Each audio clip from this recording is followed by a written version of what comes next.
Bienvenidos a una nueva edición de Polémica. Ingeniero, buenas noches, bienvenido a Polémica. Muy buenas noches, Lucho.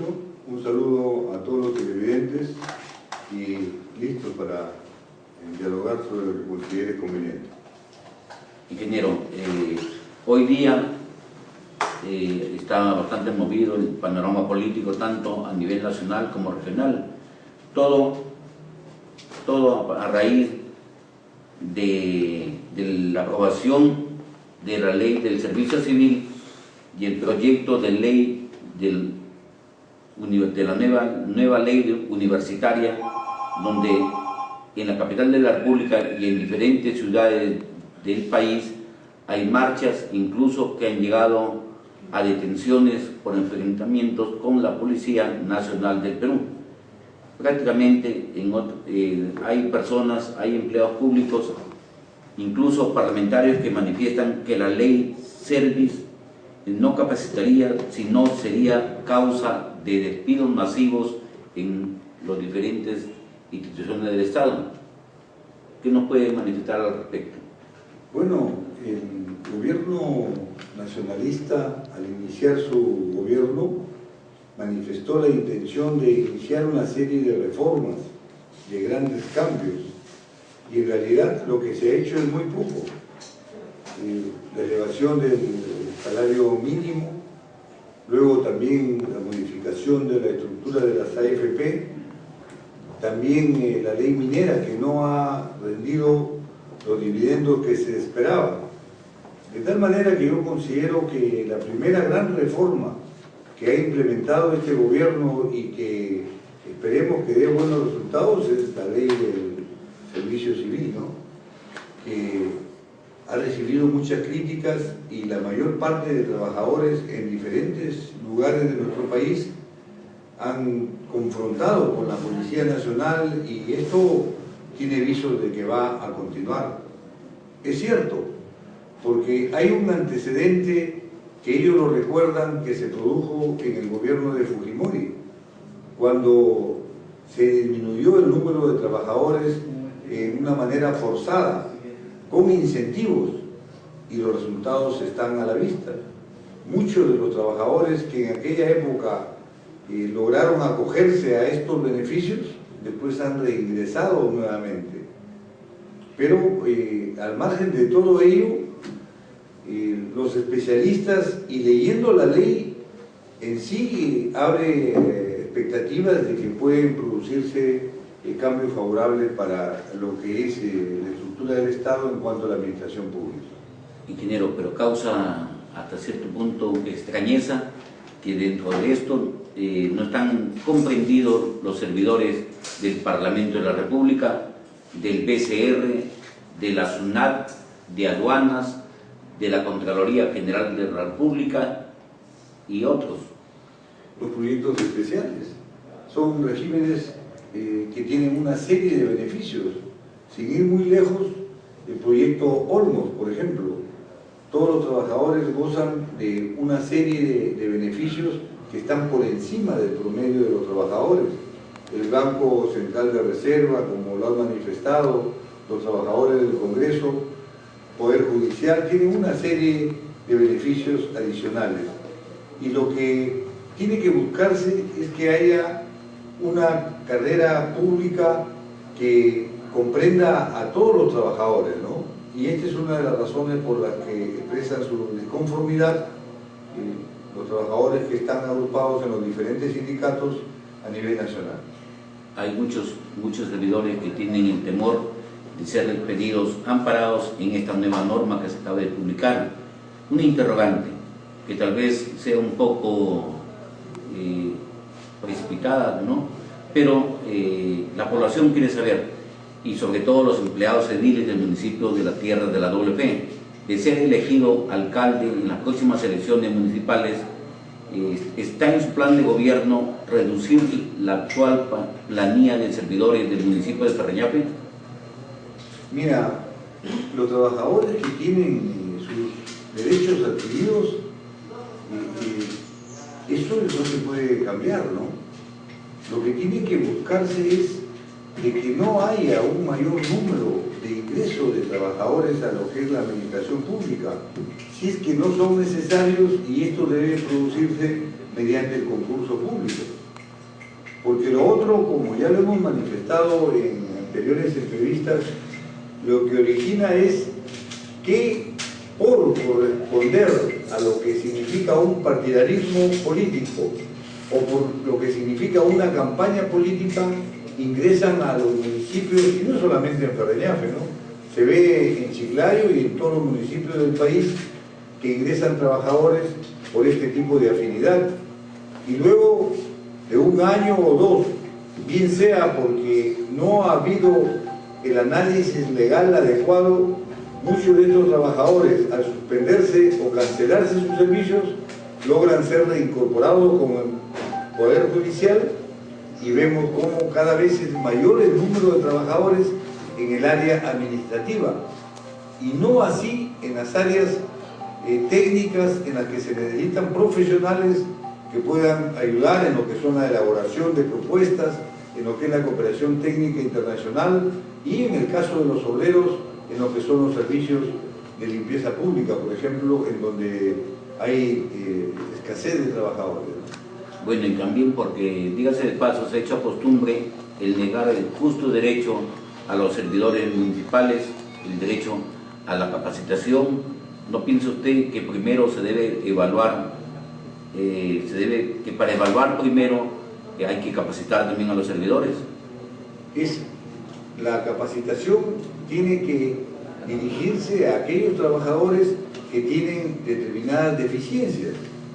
Esto es lo que se contempla. Se hace una evaluación y se encuentra que la deficiencia de los trabajadores está en la aplicación de las normas administrativas que rigen el funcionamiento de las municipalidades. Tiene que capacitarse a los trabajadores para que cuando el público, que al final es el que sostiene a las municipalidades con el aporte de sus impuestos, pueda ser atendido de la manera correcta y de la manera más eficiente. Que al final un trabajador que no tiene las condiciones, el que se perjudica es el usuario, y el usuario somos todos nosotros, todos los que están viendo este programa, todos los que tenemos que recurrir al municipio para reclamar nuestros derechos, para requerir los servicios que prestan las municipalidades, y son los trabajadores los que tienen que capacitarse y ir aprendiendo las normas que se van dando con el correr de los tiempos. La bancada fujimorista ha denunciado constitucionalmente a la ministra de la Mujer, Ana Jara, a raíz de las donaciones, entre comillas, realizadas por algunos parlamentarios oficialistas, donaciones que se han hecho durante las fechas de Navidad en sus respectivas ciudades del país. ¿Qué opinión le merece al respecto? Hemos escuchado cómo la jefa de la SUNAT ha manifestado que no es competencia de la SUNAT, no tiene competencia, mejor dicho, para investigar el destino de las donaciones. Mira todo lo que sucede en conjunto en nuestra administración, y es el órgano de la Contraloría que puede iniciar las acciones de investigación, y luego el Congreso que puede políticamente pedir la interpelación de algún ministro que pueda incurrir en algún hecho que esté en contra de la norma. Y esto no es de ahora, lo hemos visto siempre.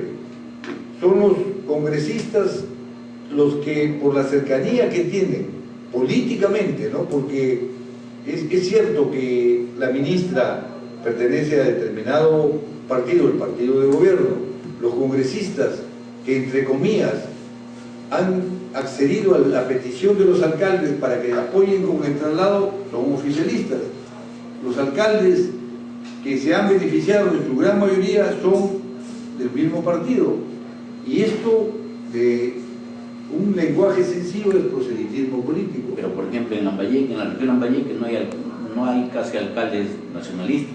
Buscan la cercanía para ir ganando adeptos. En todo caso, gobernaciones y tenientes de gobernaciones. Que son los que tienen la participación política, claro, y que han estado presentes en este tipo de actos, en los cuales se han obsequiado una serie de productos, algunos que tienen determinado valor.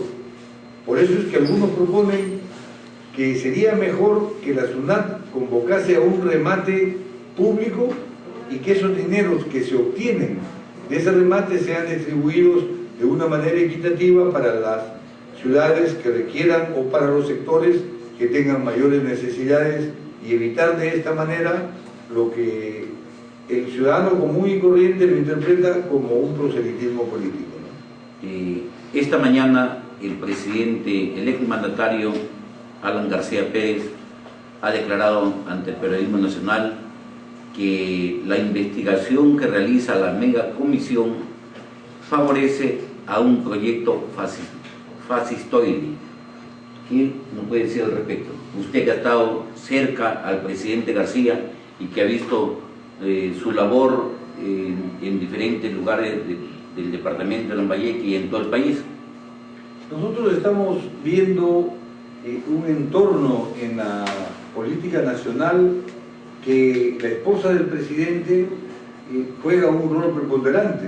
Nadie puede negar que tiene mucha ascendencia, ¿no? Tiene ascendencia.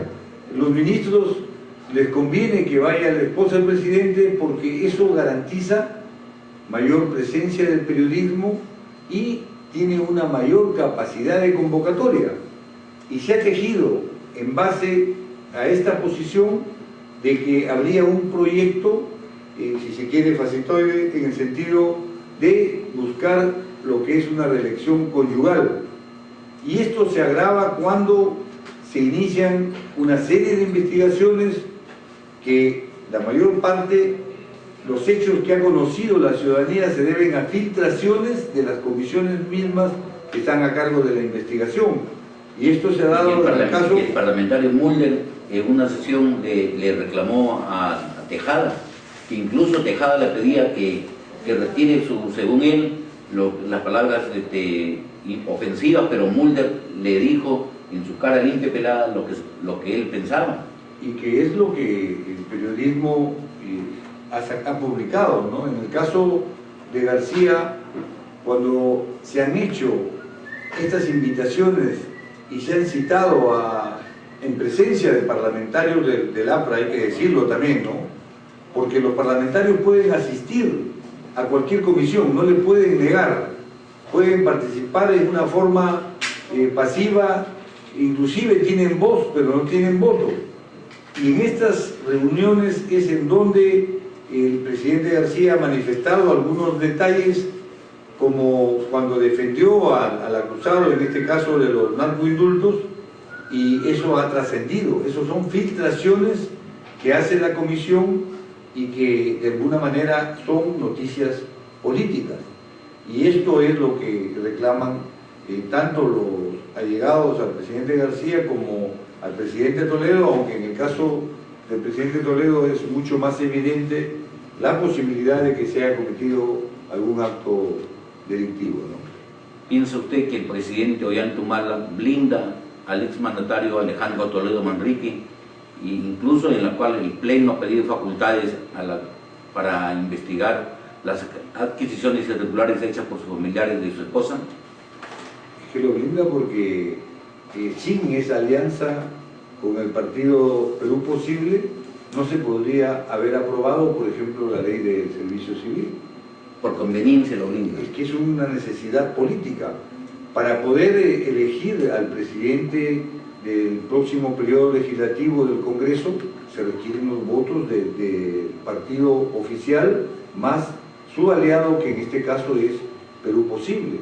De tal manera que esa es una necesidad política. Hay la urgencia permanente de tener la mayoría en el Congreso, que solo se da con esta unión.